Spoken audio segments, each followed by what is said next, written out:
Yang keempat yaitu jarak titik B ke Q. Titik Q berada di garis EH dengan EQ sama dengan 2QH. Kita perhatikan gambarnya. Jarak titik B ke Q katanya. Oke. Q itu berada di garis EH. EH. Kemudian EQ merupakan 2 kali si QH. Nah, berarti dari E ke H ya, kita ambil suatu titik bantu, karena titik bantu ini merupakan titik Q katanya. Nah, sedangkan titik E ke Q ini merupakan 2 kali si QH. Berarti lebih besar 2 kali daripada si QH. Kalau seandainya EH-nya itu 6 ya. Berarti karena dia 2 kali kita bagi aja 3. Jadinya di sini 4, di sini 2. Berarti intinya EQ ini merupakan 2 kali dari si QH. Kalau misalnya QH-nya itu 3, berarti di sini 6. Tapi karena jumlahnya 6, otomatis di sini 2, di QH-nya 2, di EQ-nya 4. Oke, kita perhatikan. Dia minta jarak dari titik B ke titik Q. Oke, berarti kita udah bisa langsung kelihatan ya segitiga mana yang mau kita ambil. Kita ambil segitiga BEQ dengan siku-siku di E. Kalau siku-siku di E, otomatis B ke Q-nya ini merupakan garis miringnya, sisi miringnya. Kalau dia sisi miring, berarti B ke Q adalah akar dari si E ke B ditambah E ke B dikuadratkan ditambah dengan EQ dikuadratkan. EB karena dia diagonal bidang berarti bidang ya, di dalam bidang ambil garis tengah seperti ini, itu namanya diagonal bidang. Kalau misalnya sisinya 6, otomatis 6 akar 2. Tapi ingat, ini hanya berlaku jika panjang sisi-sisinya sama. Seperti itu. 6 akar 2 otomatis. Berarti EB adalah 6 akar 2. EQ 4, berarti 4 dikuadratkan. 6 akar 2 dikuadratkan, berarti 6-nya dikuadratkan, 6 kali 6, 36.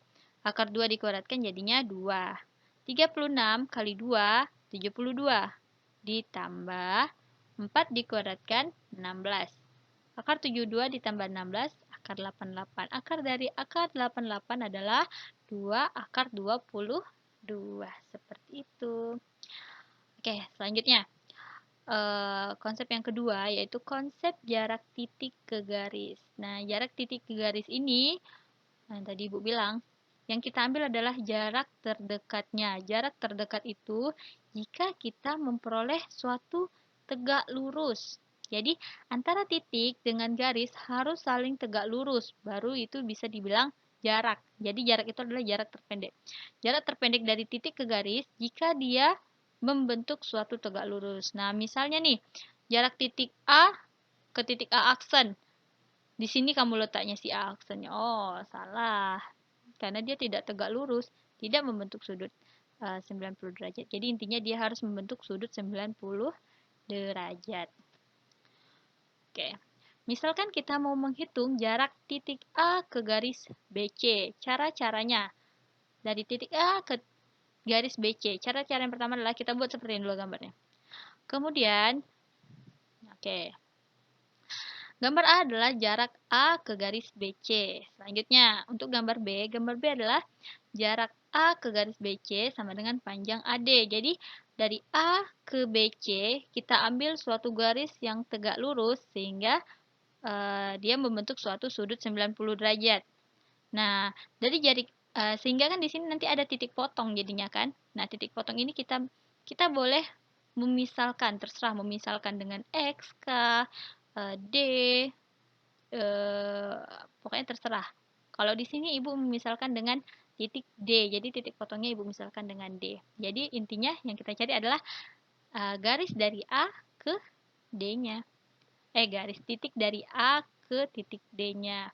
Oke, gambar C adalah untuk menghitung panjang AD, kita buat segitiga bantuan yang menghubungkan AB dan AC sehingga membentuk segitiga ABC. Nah, kalau misalnya pada jarak titik ke garis, kita membutuhkan suatu segitiga siku-siku lagi. Enggak deh, bukan siku-siku.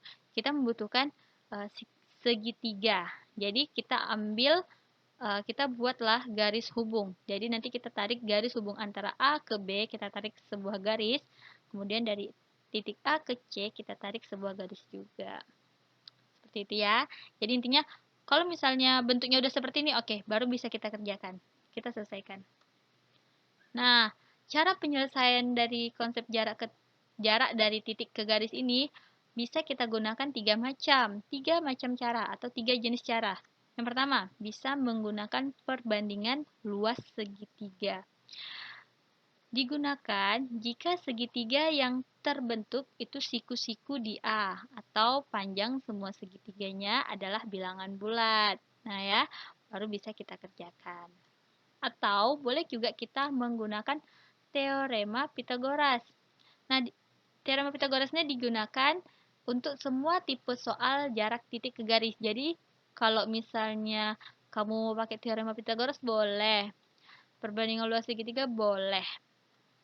Oke, ini cara yang ketiga yaitu aturan kosinus. Jadi, digunakan sebagai alternatif lain dari 2 cara sebelumnya. Karena kalau pakai aturan kosinus ini, otomatis kita udah harus paham rumus dari si kosinusnya. Biasanya, kalau misalnya suatu soal tidak bisa menggunakan perbandingan luas segitiga, tidak bisa menggunakan teorema Pitagoras, kita coba pakai aturan kosinus.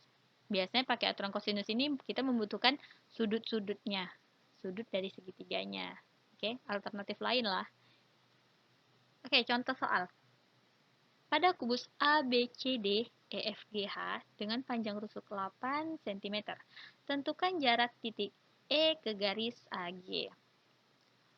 Oke, cara yang pertama kita menggunakan perbandingan luas segitiga. Oke, seperti ini. E, F, G, H. Oke, Ibu lupa soalnya. Oke, kita cek kan. Tentukan jarak titik E ke garis AG ya. Panjang rusuknya 8. Oke. E ke garis AG. Jadi, kita mau mencari jarak dari titik E ke garis AG. Oke. Berarti, kemudian apa yang pertama kali harus kita buat? Kita tarik sebuah garis.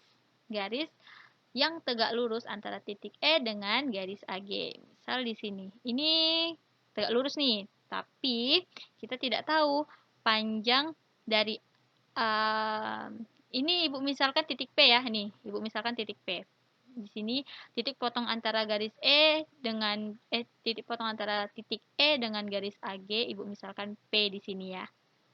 Nah, tapi Ibu nggak tahu nih, panjang AP dengan panjang PG sama atau enggak. Nah, kita nggak tahu dia panjangnya sama atau enggak. Jadi, kita tidak boleh langsung memperkirakan bahwa AP itu, misalnya AP itu kamu misalkan 3, berarti otomatis PG juga 3. Nggak bisa gitu ya. Jadi, kita belum tahu nih panjang AP dengan PG itu sama atau enggak. Kita lihat aja P-nya di sini. Nah, kemudian G.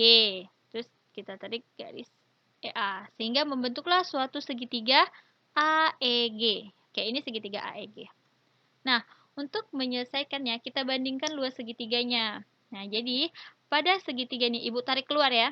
Nah, pada segitiga ini, segitiga si AEG, kita bisa lihat dia siku-siku di mana aja.